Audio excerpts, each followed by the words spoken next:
Friends, welcome back to my YouTube channel Nikhil classes. मैं निखिल आज लेकर आया हूं बायोलॉजी का सेकंड पार्ट अग्नाशय के बारे में। जी हां, हमने पिछले वीडियो में ये देखा था कि आखिर में इंसुलिन हार्मोन क्या होता है, किसी मरीज को इंसुलिन क्यों दिया जाता है, किसी व्यक्ति को शुगर की बीमारी यानी मधुमेह की बीमारी क्यों हो जाती है, ग्लाइकोसूरिया रोग क्या होता है। हमने देखा था कि अग्नाशय कहाँ स्थित होता है, अग्नाशय में कितने प्रकार के सेल होते हैं। हमने 4 प्रकार के सेलों के बारे में चर्चा किया था, अल्फा, बीटा, गामा, डेल्टा। हमने वहाँ पे देखा था कि बीटा सेल से कौन से हार्मोन निकलते हैं, और आज लेकर आए हैं कि अल्फा सेल से कौन कौन से हार्मोन निकलते हैं। बहुत ही छोटा टॉपिक है, बहुत ही छोटा सा वीडियो, और ये लास्ट वीडियो है, अंतिम वीडियो है अग्नाशय से। और आज हम 2 हार्मोन के बारे में सीखेंगे। इसको देखने से पहले हम एक बहुत ही बेसिक और इम्पॉर्टेंट चीज़ देखते हैं कि आखिर में जब हम आवश्यकता से अधिक भोजन कर लेते हैं तो वो भोजन कहाँ जाता है। जी हाँ, मान लीजिए आपको भूख लगी, आपने भोजन किया और आपके शरीर को केवल 2 भोजन की रोटी की आवश्यकता है, तो जो बाकी बचा हुआ खाना होता है वो कहाँ स्टोर होता है, कहाँ जाता है, इनके बारे में चर्चा करेंगे। तो चलिए स्टार्ट करते हैं। देखिए, हमने यहाँ लिखा है अग्नाशय से निकलने वाले हार्मोन।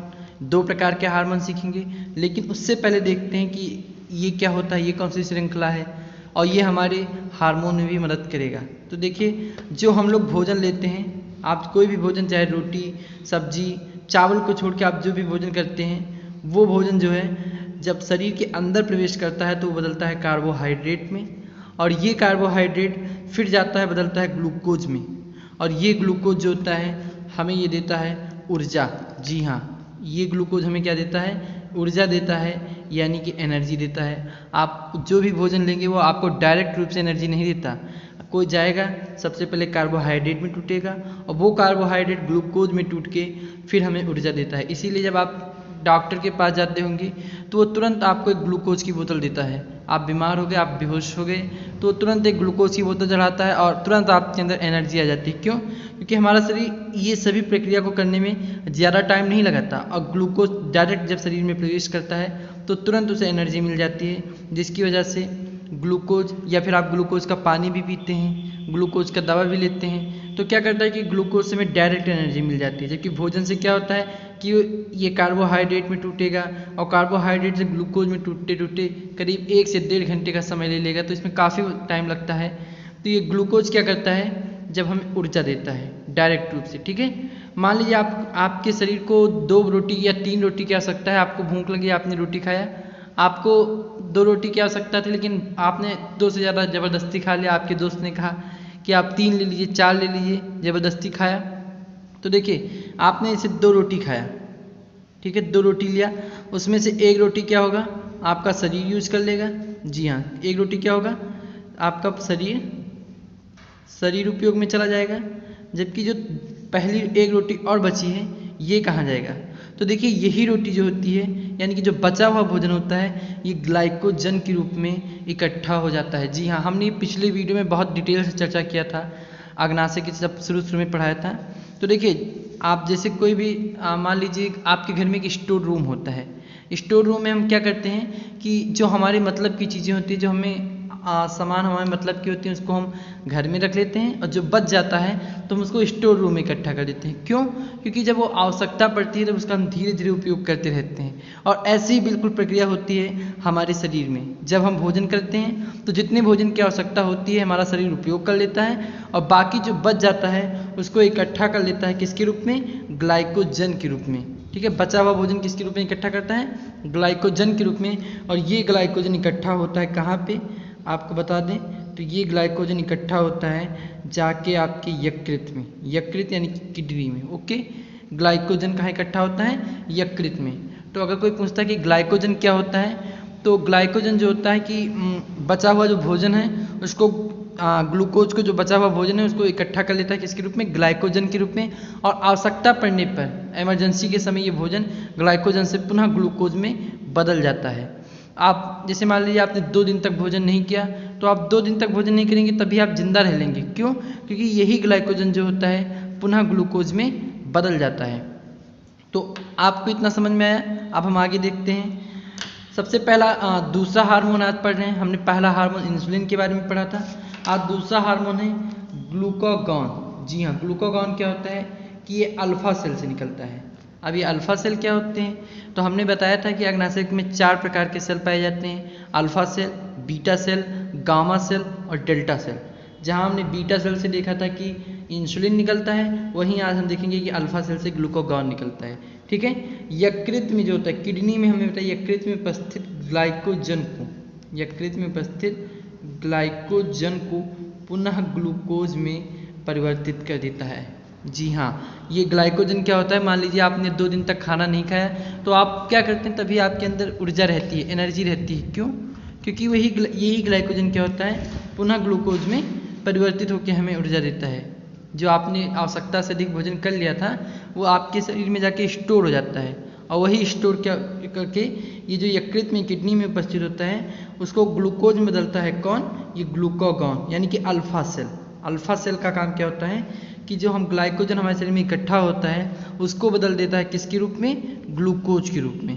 ठीक है, ये लिखा है। ग्लूकोज होता है, ग्लूकोज आवश्यकता से अधिक भोजन को ग्लाइकोजन के रूप में बदल देता है, जब हम आवश्यकता से अधिक भोजन कर लेते हैं, और आवश्यकता पड़ने पर, इमरजेंसी के समय, यही ग्लाइकोजन क्या होता है? ग्लूकोज के रूप में परिवर्तित हो जाता है, और ये काम करता है आपका अल्फा सेल यानी कि अग्नाशय। ओके। तथा ग्लाइकोजन को क्या करता है? ग्लाइकोजन को प्रेरित करता है ताकि रक्त में ग्लूकोज की सामान्य मात्रा बनी रहे। जी हाँ, मान लीजिए आपको बहुत कस के भूख लगी, तो आपने खाना नहीं खाया, तो यही क्या होगा? अल्फा सेल ग्लूकागॉन निकालेगा, यानी कि यही ग्लाइकोजन को प्रेरित करेगा, ढकेलेगा कि हाँ तुम जाओ, अब ग्लूकोज की कमी है मेरे शरीर में, तो तुम लेके जाओ और पूरे शरीर को दान कर दो। तथा ग्लाइकोजन को प्रेरित करता है कि वह रक्त में ग्लूकोज की समान मात्रा को रखे, समान मात्रा को बनाए रखे। ओके, आपको इतना समझ में है ग्लूकागॉन के बारे में, कि ग्लूकागॉन जो होता है कि ग्लूकागॉन ग्लाइकोजन को ग्लूकोज में बदल देता है।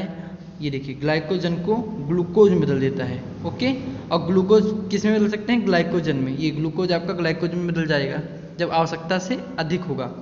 तो ये था आपका पहला हार्मोन। अब देखते हैं दूसरा हार्मोन होता है सोमेटोस्टेटिन।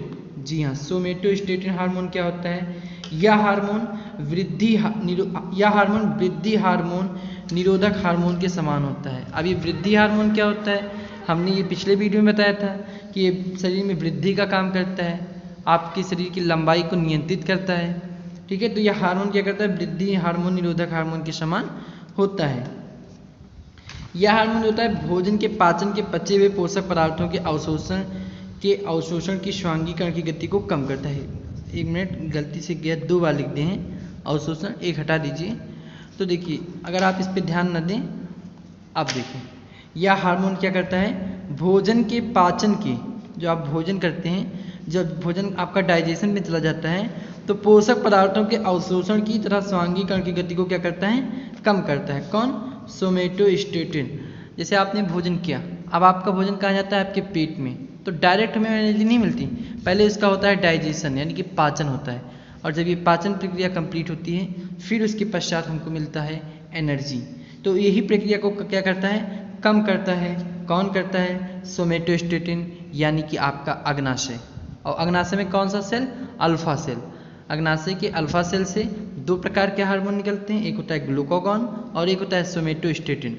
सोमेटोस्टेटिन में यह हार्मोन वृद्धि हार्मोन होता है। यह हार्मोन क्या करता है? भोजन के पाचन के पचे हुए पोषक पदार्थों के अवशोषण की तथा स्वांगीकरण की गति को क्या करता है? कम करता है। अब स्वांगीकरण क्या होता है? स्वांगीकरण यानी कि अवशोषण का काम, जो आपके शरीर में पोषक पदार्थों का अवशोषण होता है, उन्हीं को क्या कर देता है? कम कर देता है, ताकि भोजन जो है शरीर में अधिक समय तक बना रहे। जी हाँ, ताकि भोजन शरीर में अधिक समय तक बना रहे। अब कैसे ये बना रहेगा? यह हार्मोन क्या करता है? भोजन के पाचन के पचे हुए पोषक पदार्थों के अवशोषण की तथा स्वांगीकरण की गति को क्या करता है? कम करता है। जैसे आपने पोषक पदार्थ को लिया, अवशोषण किया, एब्जॉर्ब कर लिया, और स्वांगीकरण की गति को क्या कर देता है? कम कर देता है, उनके उत्प्रेरक को कम कर देता है, ताकि क्या हो कि भोजन शरीर में अधिक समय तक बना रहे, वो जल्दी वेस्ट मटेरियल के रूप में बाहर ना जाए। तो ये कौन काम करता है? सोमेटोस्टेटिन। ये 2 हार्मोन थे। इन दोनों हार्मोन के बारे में हमने चर्चा कर लिया कि जो अग्नाशय से निकलने वाले हार्मोन है, यानी कि ग्लूकागॉन, ये क्या करता है कि यकृत में जो उपस्थित ग्लाइकोजन है उनको पुनः ग्लूकोज में परिवर्तित कर देता है, और आवश्यकता पड़ने पर यही ग्लाइकोजन हमें ग्लूकोज में फिर से मिल जाता है। जबकि सोमेटोस्टेटिन क्या करता है कि ये हम जो भोजन लेते हैं, पोषक पदार्थ लेते हैं, उनकी गति को कम कर देता है ताकि भोजन क्या हो अधिक समय तक बना रहे और जिससे हमारे शरीर में एनर्जी लगातार बनी रहे। तो आपको ये समझ में आया कि अगर हम आवश्यकता से अधिक भोजन कर लेते हैं तो वो कहा जाता है। हमने आज ये सीखा कि अग्नाशय के अल्फा सेल से 2 प्रकार के हार्मोन ग्लूकागॉन और सोमेटोस्टेटिन होता है। अब जो हमने पिछला वीडियो देखा था अग्नाशय, अगर आपने नहीं देखा है तो एक बार जरूर देखिएगा, ये अच्छे से समझ में आ जाएगा। इससे पहले आपको समझना होगा कि अग्नाशय क्या होता है, कहाँ स्थित होता है, इसके बारे में आप डिटेल से चर्चा कर लेंगे। हम इसका वीडियो का लिंक डिस्क्रिप्शन में दे देंगे। और अब आपको जो नेक्स्ट टॉपिक मिलेगा वो होगा अंतःस्रावी ग्रंथियों के बारे में, जहाँ पर हम ये देखेंगे कि किसी पुरुष में दाढ़ी और मोछ क्यों निकलता है। किसी व्यक्ति में आप देखे होंगे महिलाओं में ज़्यादातर नहीं होता लेकिन कभी कभी वो निकल जाता है, ऐसा क्यों होता है, क्या होता है, और कभी कभी उनको दाढ़ी क्यों आ जाती है, ऐसा क्या कारण है, इन सब के बारे में हम अगले वीडियो में चर्चा करेंगे। ये वीडियो आज का यहीं तक था। आप अपना नोट्स खुद से बनाएं। आप जब तक अपना नोट खुद से नहीं बनाएंगे तो ये आपके लिए उतना ही कंफर्टेबल नहीं रहेगा, क्योंकि जब आप खुद से नोट बनाते हैं तो आपके दिमाग में रहता है, आपके माइंड में रहता है, और जब आप खुद से नोट बनाएंगे तो वो बहुत जल्दी याद भी होगा। तो ओके, अगर आपको ये चैनल पसंद आया, आपका वीडियो पसंद आया तो आगे शेयर करें, दोस्तों के पास भेजें। चैनल को लाइक, कमेंट और शेयर करना ना भूलें। Thank you.